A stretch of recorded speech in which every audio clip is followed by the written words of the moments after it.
नमस्कार, मैं अभिषेक राज। तो चलिए आज एक नया चैप्टर स्टार्ट करने जा रहे हैं और इस चैप्टर का नाम है three phase induction motor.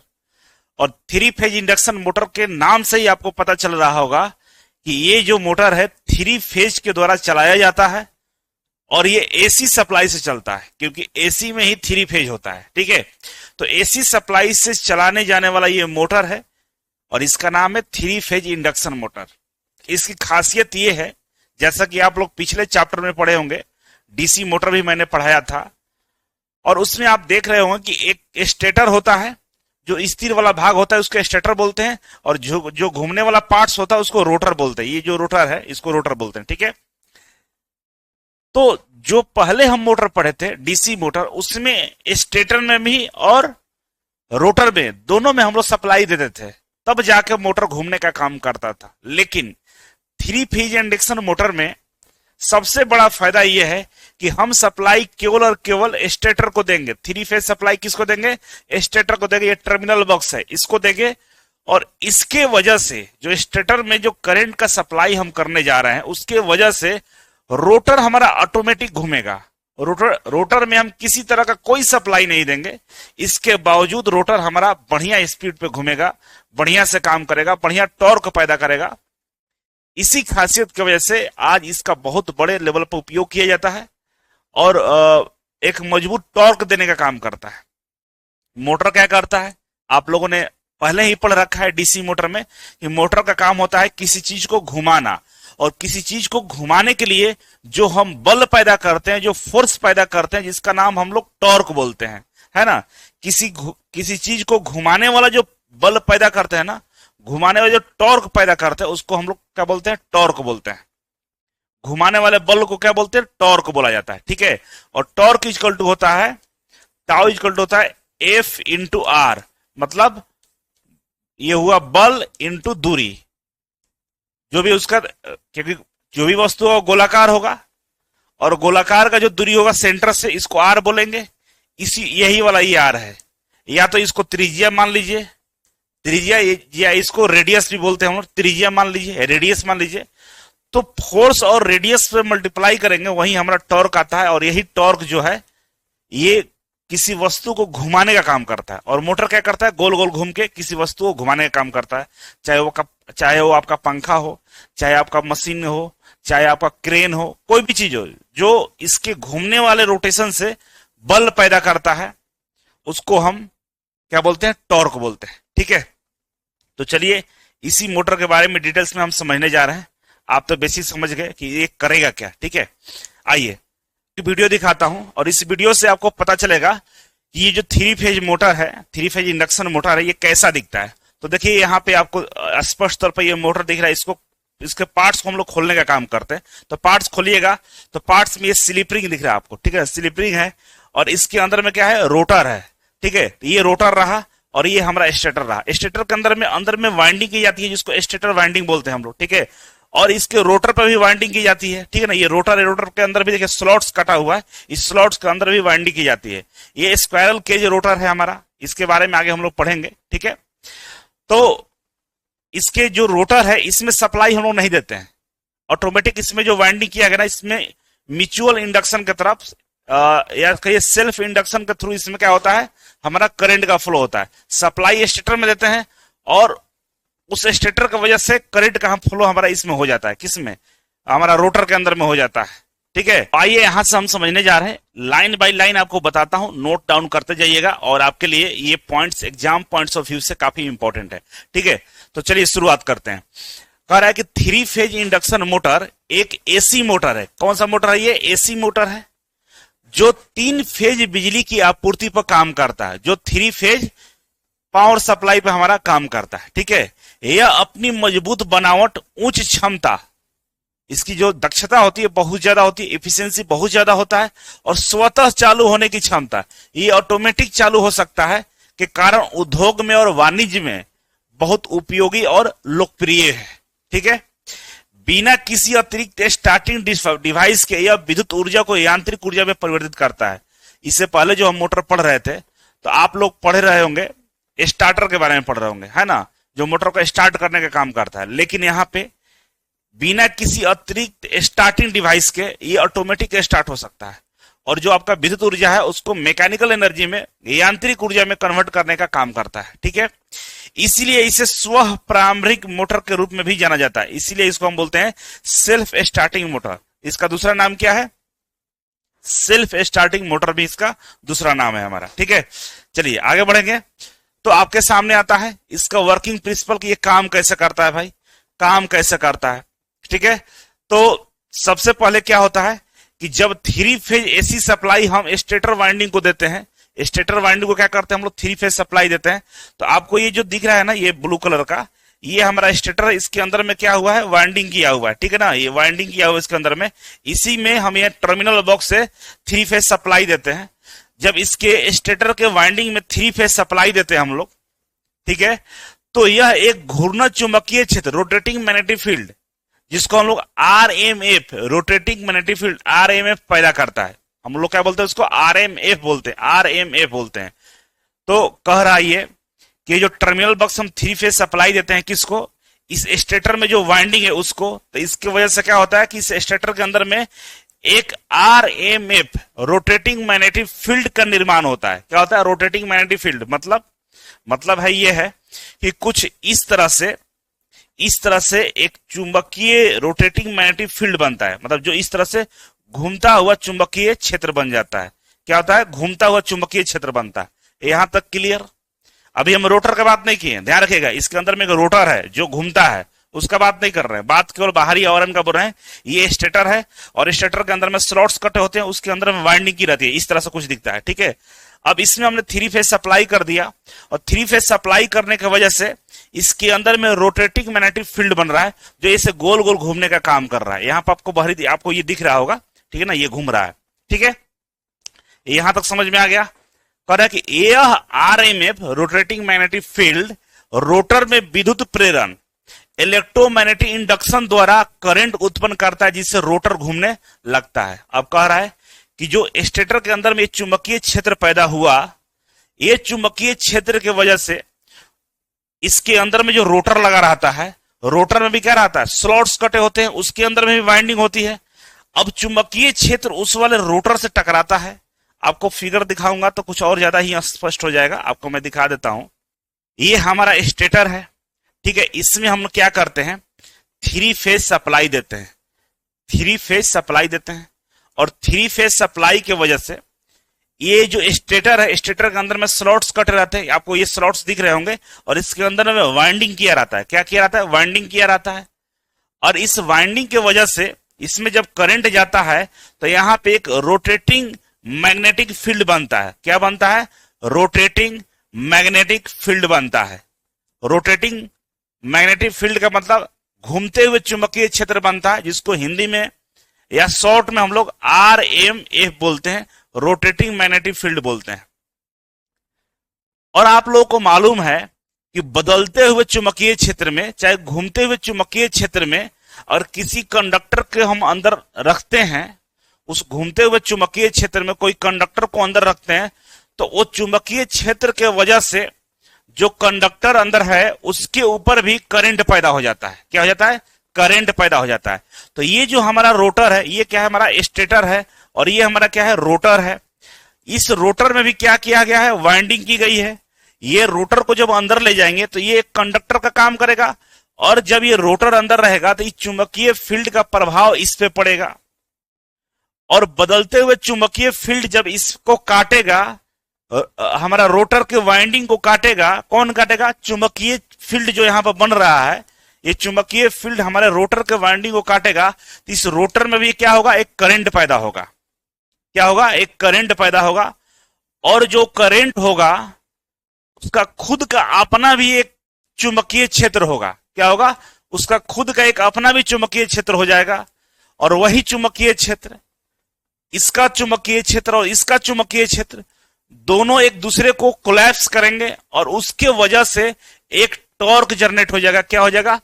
Torque generate हो जाएगा, और वही टॉर्क हमें मैकेनिकल एनर्जी के रूप में बाहर देखने को मिलता है। आगे हम पॉइंट्स को आपको लिखवाएंगे, लेकिन थोड़ा सा और मैं आपको दिखाना चाहता हूं। अब यहां पे आप ध्यान से देखिए, ये हमारा स्टेटर वाला भाग है, और ये हमारा रोटर वाला भाग है, ठीक है। अब इसमें क्या हुआ है कि जब इसमें हम थ्री फेज सप्लाई दिए थे, तो यहां पे एक चुंबकीय फील्ड बना था, जिसको हम लोग घूमते हुए चुंबकीय फील्ड बोल रहे थे, रोटेटिंग मैग्नेटिक फील्ड बोल रहे थे। तो इसमें साउथ नॉर्थ बन रहा था। अब इसके प्रभाव के कारण इसमें क्या हुआ, हमारा करंट का फ्लो हो गया, और इस करंट की वजह से इसका अपना भी एक चुंबकीय फील्ड बन गया। और दोनों जब एक दूसरे के अंदर जाएंगे, मतलब ये वाला रोटर को इसके अंदर में डालिएगा, स्टेटर के अंदर में, तो इसका चुंबकीय फील्ड और इसका चुंबकीय फील्ड दोनों कोइंसाइड करेंगे, और उसके वजह से नॉर्थ साउथ कुछ इस तरह से ये लोग मिलेंगे कि एक रिजल्टेंट टॉर्क इस तरह से क्रिएट हो जाएगा, और उसके वजह से ये रोटर हमारा तेजी से घूमना शुरू कर देगा। यही कंसेप्ट है। आप जरा याद करिए, ट्रांसफार्मर में कुछ इसी तरह का चीजें हो रहा था कि नहीं हो रहा था। ट्रांसफार्मर में जब हमने ट्रांसफार्मर आपको पढ़ाया, तो मैंने क्या बोला था, ये कोर है ट्रांसफार्मर का, ये कोर था, इस तरफ प्राइमरी वाइंडिंग था और इस तरफ सेकेंडरी वाइंडिंग था। ये प्राइमरी था और ये सेकेंडरी था। सप्लाई हम प्राइमरी की तरफ कर रहे थे और हमें वोल्टेज जो था सेकेंडरी की तरफ मिल रहा था। हमने इधर कुछ भी नहीं किया, फिर भी इधर का वोल्टेज इधर चला गया। क्यों? ये म्यूचुअल इंडक्शन की वजह से ऐसा हो रहा था। यहां भी सेम वही हमारा इलेक्ट्रोमैग्नेटिक इंडक्शन हो रहा है। ट्रांसफार्मर में जो काम हुआ वही काम यहां हुआ। हमने सप्लाई किया किस में, स्टेटर में किया, लेकिन रोटर में उसका प्रभाव पड़ा और रोटर घूमने का काम किया। और जब रोटर घूमता है तो वहीं तो टॉर्क हमें मिलता है। तो कह सकते हैं कि जो प्रेरण मोटर है, जो इंडक्शन मोटर है हमारा, ट्रांसफार्मर की तरह विद्युत चुंबकीय प्रेरण का उपयोग करता है। सही बात है, लेकिन इसमें रोटर के घूमने से मैकेनिकल पावर मिलती है। लेकिन इसमें क्या होता है, रोटर के घूमने से हमें मैकेनिकल पावर मिलती है, जबकि ट्रांसफार्मर में घूमने वाला ऐसा कुछ पार्ट नहीं था। वोल्टेज सप्लाई किया, हमें वोल्टेज मिला, कम या ज्यादा मिला। लेकिन यहां पे क्या हो रहा है, चुंबकीय प्रभाव के कारण हम रोटर को घुमाने का काम कर रहे हैं। कुछ मैकेनिज्म इस तरह से बना हुआ है कि यहां पे दोनों का चुंबकीय क्षेत्र कोइंसाइड करके रिजल्टेंट टॉर्क पैदा करता है, वही टॉर्क हमें देखने को मिलता है। ठीक है, इसीलिए इस मोटर को हम लोग गतिशील ट्रांसफार्मर के नाम से भी जानते हैं। इसको क्या बोलते हैं, गतिशील ट्रांसफार्मर भी बोलते हैं। ठीक है, तो सेम यहाँ ट्रांसफार्मर वाला कंसेप्ट यहाँ पे काम करता है। ठीक है, आगे बढ़ते हैं। तो आगे बढ़िए, तो कुछ इस तरह से रोटर और स्टेटर आपको घूमते हुए दिखेगा आपको। देखिए, ये जो ऊपर वाला दिख रहा है डॉट क्रॉस, ये जो दिख रहा है, ये हमारा स्टेटर वाला भाग हो गया। कौन हो गया? स्टेटर वाला भाग हो गया। और ये इसका जो डॉट डॉट दिख रहा है, ये हमारा रोटर वाला भाग है। आप देखिए, दोनों का चुंबकीय फील्ड आपस में क्या कर रहा है, कोइंसाइड कर रहा है आपस में, रिजल्टेंट इस तरह का टॉर्क क्रिएट कर रहा है। और ये जो टॉर्क क्रिएट कर रहा है, ये ऐसे नहीं कर रहा है, लेंज लॉ के अकॉर्डिंग कर रहा है। एक तो फ्राडे ने बताया था इंडक्शन का, इलेक्ट्रोमैग्नेटिक इंडक्शन का सिद्धांत किसने दिया था? फ्राडे साहब ने दिया था, जो ट्रांसफार्मर जिस पे काम करता है।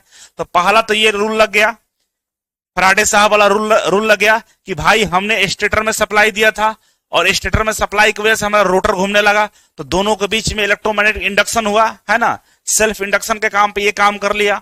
ये किसने बताया था? फ्राडे साहब ने बताया था। और यहां पे लिखा भी होगा कहीं पे, हाँ, ट्रांसफार्मर की तरफ प्रेरण मोटर का भी फ्राडे विद्युत चुंबकीय सिद्धांत पे क्या करता है, काम करता है। ठीक है, स्टेटर में प्राइमरी एसी करंट देते हैं और रोटर में सेकेंडरी करंट हमारा मिलता है। कहेंगे कि हमने प्राइमरी जो करंट दिया कहां दिया? स्टेटर के अंदर में दिया। और हमें सेकेंडरी जो करंट मिला कहां मिला? ये रोटर के अंदर में मिला। ये रोटर है हमारा, रोटर के अंदर में मिला। ठीक है, तो यहां पर फ्राडे साहब का नियम तो काम कर गया। अब बात करेंगे कि जो मोटर घूमता है वो किसके सिद्धांत पे घूमता है? तो वो घूमता है हमारा लेंज के नियम पे घूमता है। लेंज का नियम क्या बोलता है कि पैदा करने वाला जो होता है उसी का ये विरोध करता है। भस्मासुर वाला कहानी है। शंकर भगवान ने भस्मासुर को क्या दिया कि भाई जिसके सर के ऊपर हाथ रखोगे वो जल के भस्म हो जाएगा। और भस्मासुर ने बोला कि टेस्ट कर लेते हैं आप ही पर, है ना। और फिर शंकर जी के पीछे पड़ गया, उन्हीं के हाथ के ऊपर, उनके सर के ऊपर हाथ रखने के लिए पीछे दौड़ाने लगा उनको। सेम यहां वही कहानी होती है, सेम यहां वही कहानी होती है। लेंज लॉ के अकॉर्डिंग जो करंट इसको पैदा करता है, जो करंट इसको पैदा करता है किसके अंदर में? रोटर के अंदर में जो करंट पैदा करता है, तो पैदा करने वाला का ये विरोध करता है। कौन करता है? रोटर में जो करंट है। तो रोटर में जो करंट है वो पैदा करने वाला का विरोध करता है। तो किस माध्यम से करता है? तो चुंबकीय क्षेत्र के माध्यम से काम करता है ना। तो यहां पे क्या हुआ, स्टेटर जो है, स्टेटर में क्या हुआ हमारा पैदा? रोटेटिंग मैग्नेटिक फील्ड पैदा हुआ है ना, स्टेटर में हमारा रोटेटिंग मैग्नेटिक फील्ड पैदा हुआ और उसकी वजह से इसमें करंट पैदा हुआ और उस करंट की वजह से हमारा जो रोटर है उसके अंदर में चुंबकीय फील्ड पैदा हुआ। तो ये चुंबकीय फील्ड इस वाले चुंबकीय फील्ड का विरोध करता है, लेकिन विरोध करने के क्रम में कुछ ऐसा कॉम्बिनेशन बनता है कि हमारा रोटेटिंग जो टॉर्क होता है एक ही दिशा में हो जाता है। दोनों का जो रिजल्टेंट टॉर्क होता है रोटर का और स्टेटर का एक ही दिशा में होता है, इस वजह से मोटर हमारा घूमने का काम करता है। तो लेंज के नियमानुसार प्रेरित करंट हमेशा उस कारण का विरोध करता है जिससे वह उत्पन्न होता है। सही बात है कि जो प्रेरित करंट होता है, प्रेरित करंट कहां मिला है, रोटर के अंदर में, और कह रहा है कि वो रोटर के अंदर में जो करंट है वो विरोध करता है किसका, जो जिन्होंने उसको पैदा किया है। ठीक है, यहां प्रेरित current RMF rotating magnetic field के कारण उत्पन्न हुआ है, अतः रोटर आरएमएफ के घूर्णन के दिशा में घूमकर इस प्रेरण का विरोध करता है। कह रहा है कि आरएमएफ के कारण, रोटेटिंग मैग्नेटिक फील्ड के कारण हमारा जो रोटर है उसके अंदर में क्या हुआ है, करंट पैदा हुआ है और वो करंट एक चुंबकीय फील्ड पैदा करता है जो आरएमएफ के दिशा में घूमकर उसका विरोध करता है। तो लेंज के नियमानुसार यहाँ पे जो आरएमएफ का डायरेक्शन है और जो हमारा रोटर का डायरेक्शन है दोनों एक ही दिशा में होता है, इस वजह से हमारा मोटर बहुत तेजी से घूमने का काम करता है, टॉर्क बढ़िया पैदा करता है। ठीक है, अब यहां पे एक छोटा सा कंसेप्ट और मैं आपको बताता हूं। कई बार इंटरव्यू में ये सवाल पूछा जाता है कि जो आरएमएफ होता है, आरएमएफ रोटेटिंग मैग्नेटिक फील्ड होता है, कहां पैदा होता है, स्टेटर में पैदा होता है। तो ये रोटेटिंग मैग्नेटिक फील्ड ऐसे गोल गोल घूमता है, ऐसे घूमता है ना गोल गोल। ये जो घूमता है ये कौन सा स्पीड से घूमता है, तो हम बोलेंगे कि सिंक्रोनस स्पीड से घूमता है। कौन सी स्पीड से, सिंक्रोनस स्पीड से घूमता है। कौन घूमता है, स्टेटर घूमता है, एस से सिंक्रोनस, एस से स्टेटर। तो जो इसका रोटेशन का है ना, आरएमएफ का जो रोटेशन है सिंक्रोनस स्पीड है, जो सबसे ज्यादा स्पीड होता है। तो आपसे पूछा है कि जो अंदर में रोटर है ये रोटर कौन से स्पीड से घूमता है, तो सिंक्रोनस स्पीड से कम स्पीड पे घूमता है भाई। किस पे घूमता है, कम पे घूमता है। तो लेस देन कितना होगा, रोटर स्पीड। तो synchronous speed is greater than rotor speed. तो रोटर स्पीड हमेशा कम रहेगा और सिंक्रोनस स्पीड हमेशा ज्यादा रहेगा। सिंक्रोनस स्पीड किसको बोलेंगे, जो रोटेटिंग मैग्नेटिक फील्ड है उस स्पीड को हम लोग बोलेंगे सिंक्रोनस स्पीड। और जो रोटर हमारा घूम रहा है वो जिस स्पीड से घूमता है उसको बोलेंगे रोटर स्पीड। ठीक है, तो हमेशा हमारा जो सिंक्रोनस स्पीड ज्यादा होता है और रोटर स्पीड हमारा कम होता है। ठीक है, ओके डन। यहां तक समझ गए होंगे आप लोग। तो हम आगे बढ़ते हैं। तो चलिए आगे बढ़िएगा। तो आपके सामने आता है थ्री फेज इंडक्शन मोटर का संरचना। इसमें इसके जो पार्ट्स वगैरह हैं, इसका स्ट्रक्चर कैसा है, इसके बारे में हम लोग पढ़ने का काम करेंगे। देखिए कह रहा है कि इंडक्शन मोटर का मुख्य दो भाग होता है। इंडक्शन मोटर में दो भाग होता है, मेन रूप से दो भाग होता है। पहला भाग हमारा स्टेटर होता है, जो स्थिर होता है उसको स्टेटर बोलते हैं, और जो घूमता है उसको रोटर बोलते हैं। घूमने वाला भाग को रोटर बोलते हैं और जो स्थिर है उसको स्टेटर बोलते हैं। अब इसमें कहानी समझिए। जो स्टेटर होता है इसके अंदर में देखिए परमानेंट मैग्नेट लगा हुआ है। आउटर रोटर है, इनर रोटर है। अंदर वाला भाग को इनर रोटर बोलेंगे, ऊपर वाला भाग को सॉरी इनर स्टेटर बोलेंगे। अंदर वाला भाग को इनर स्टेटर, ऊपर वाला भाग को आउटर स्टेटर बोलेंगे। ठीक है, कह रहा है कि परमानेंट मैग्नेट लगा रहता है, लेकिन ऐसा कोई जरूरी नहीं है, क्योंकि यहां पे हम लोग क्या करते हैं, permanent magnet three phase induction motor में नहीं होता है।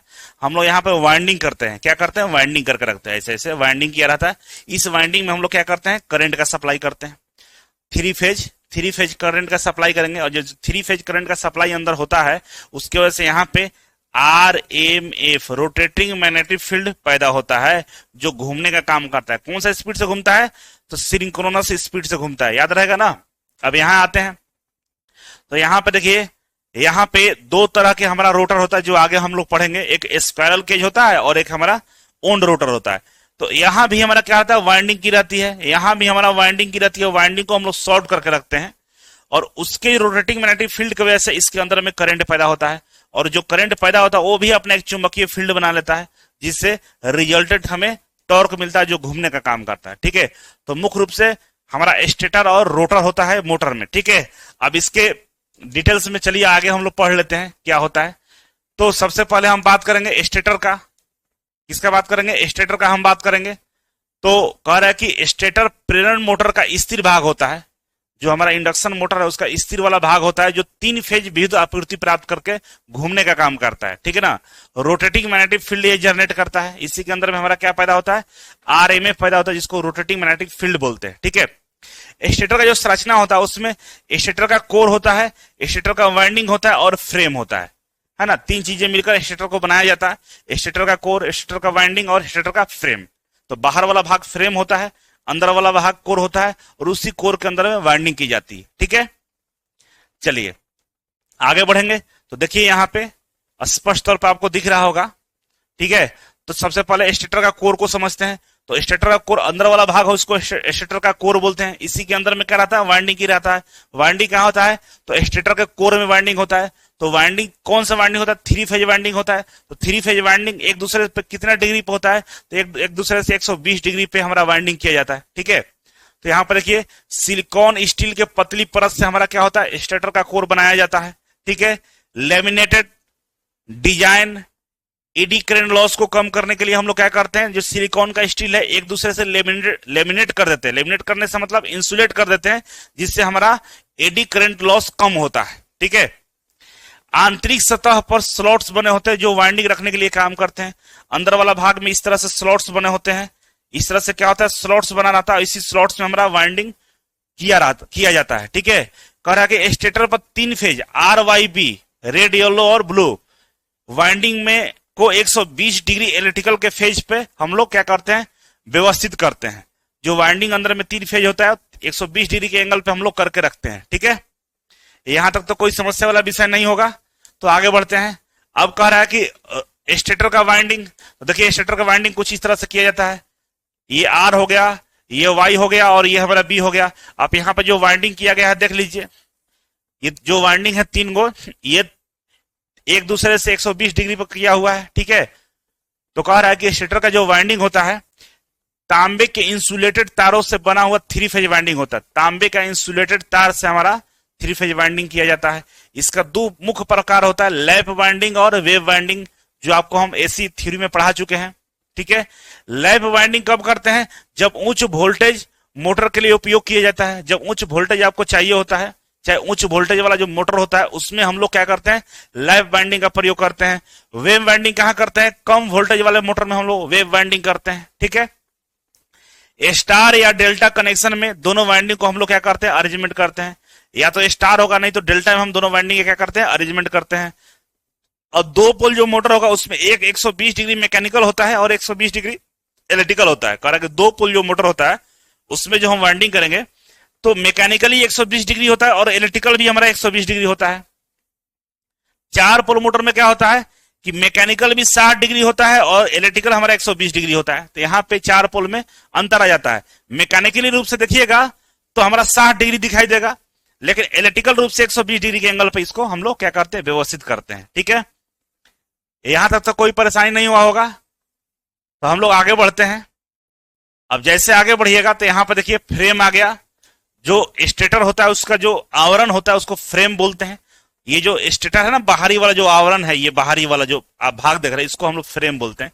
तो फ्रेम में ये यहाँ इंड बॉल होता है ना, इसको ये इंड बॉल है, इसको हम लोग ढक देते हैं। ये रोटर इसके अंदर में जाता है और इंड बॉल यहाँ पर इसको ढक लेता है, ठीक है। इसको इंड बॉल बोलते हैं। कुछ इस तरह से दिखता है, दोनों तरफ से, इधर से भी होता है और इधर से भी होता है, दोनों तरफ से होता है ना।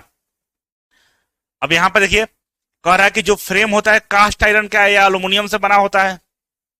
तो मुख्य रूप से कास्ट आयरन का ही होता है, कभी कभी अल्युमिनियम से भी बना दिया जाता है, ठीक है। कह रहा है कि मोटर को यांत्रिक सहायता प्रदान करता है। ये क्या करता है, मोटर को मैकेनिकल सपोर्ट प्रदान करता है, ठीक है। मोटर को हिलने डोलने नहीं देता है, बढ़िया से सुरक्षित रखने का काम करता है, ठीक है।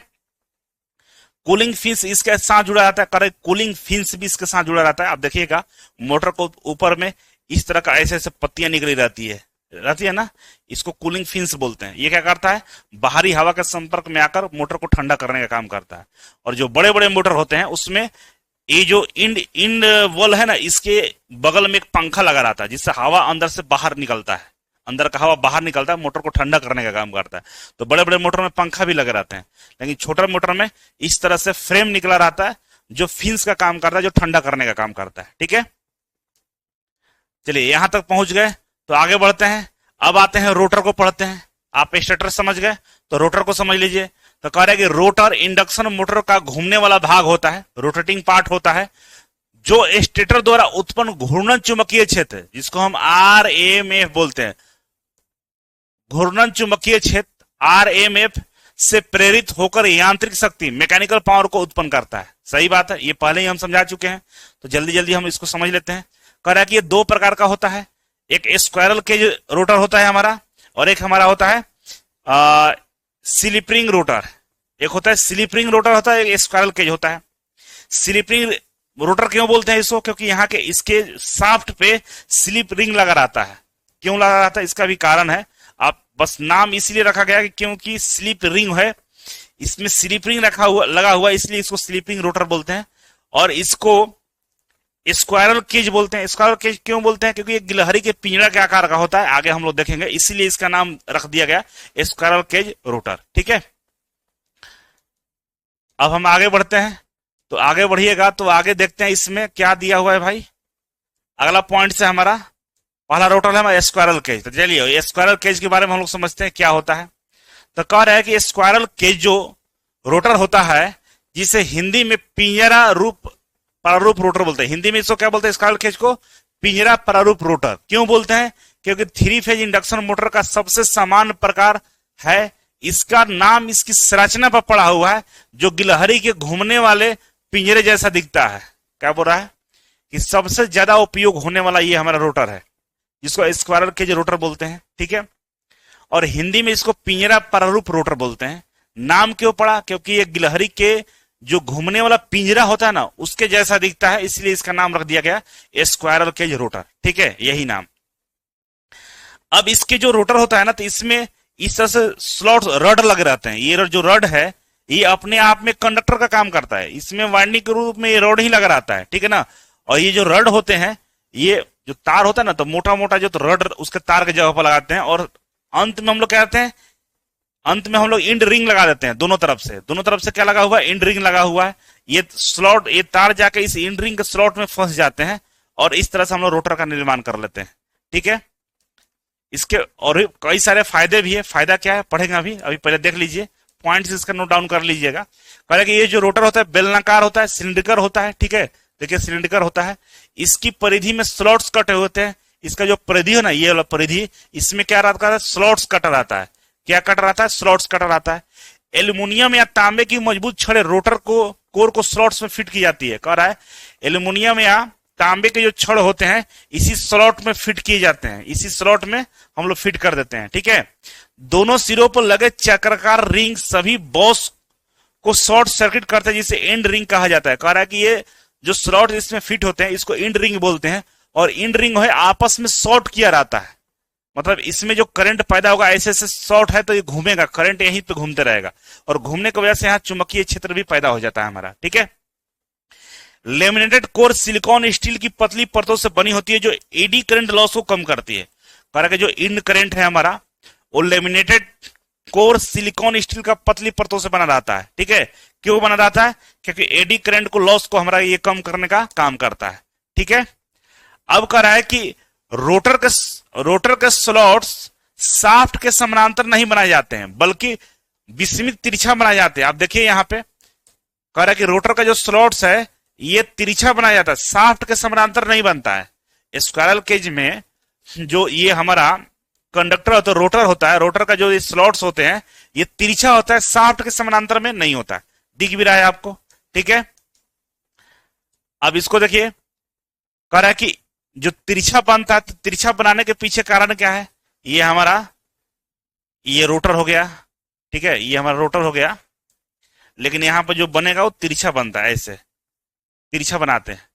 क्यों बनाते हैं तिरछा? इसके पीछे कारण है कि यह मैग्नेटिक हमिंग को कम करता है, जो हमिंग की आवाज आती है उसको कम करने का काम करता है। दूसरा, यह रोटर की बंधित प्रवृत्ति लॉकिंग टेंडेंसी को कम करता है, मतलब जो reduce the locking tendency of the rotor होता है ना, कि रोटर स्टार्टिंग में घूम ही नहीं रहा है, जाम हो जाता है ना, तो लॉकिंग वाला जो सिस्टम था उसको कम करता है। क्यों? क्योंकि यहां पर चुंबकीय जो क्षेत्र बनता है और जो हमारा स्टेटर का चुंबकीय क्षेत्र बनेगा, तो दोनों को इस तरह से बनाता है कि कभी ये फंसता नहीं है, मतलब एक दूसरे से टकरा कर रोकने का काम नहीं करते हैं, बल्कि एक दूसरे से टकराकर ये घुमाने का काम करते हैं। तो इंटरलॉकिंग वाला जो सिस्टम है तो लॉक नहीं होता हमारा, ये जो हमारा स्क्विरल केज मोटर का रोटर है ये लॉक नहीं हो सकता है, बढ़िया काम करता है। ठीक है, चलिए आगे बढ़ते हैं। तो कह रहा है कि इसका विशेषता क्या है भाई, तो विशेषता में लाभ पहले देखते हैं। लाभ यह है कि कोई ब्रश या स्लिप रिंग इसमें नहीं रहता है। स्क्विरल केज रोटर में किसी तरह का कोई स्लिप रिंग या ब्रश वगैरह नहीं होता है। और ये सवाल कई बार पूछा है कि 3 फेज इंडक्शन मोटर में कौन सा रोटर है जिसमें स्लिप रिंग और ब्रश नहीं होते हैं, तो यही स्क्विरल केज हमारा रोटर में नहीं रहता है। ठीक है, कह रहा है कि मजबूत और सरल डिजाइन होता है, उच्च क्षमता होता है, 90 से 95% क्षमता देता है और कम लागत में ये बन जाता है। लेकिन इसकी कुछ लिमिटेशन है। लिमिटेशन क्या है कि जो स्टार्टिंग टॉर्क होता है कम होता है, इसका जो स्टार्टिंग टॉर्क है कम है, तो हैवी लोड के लिए इस्तेमाल करना काफी मुश्किल काम हो जाता है।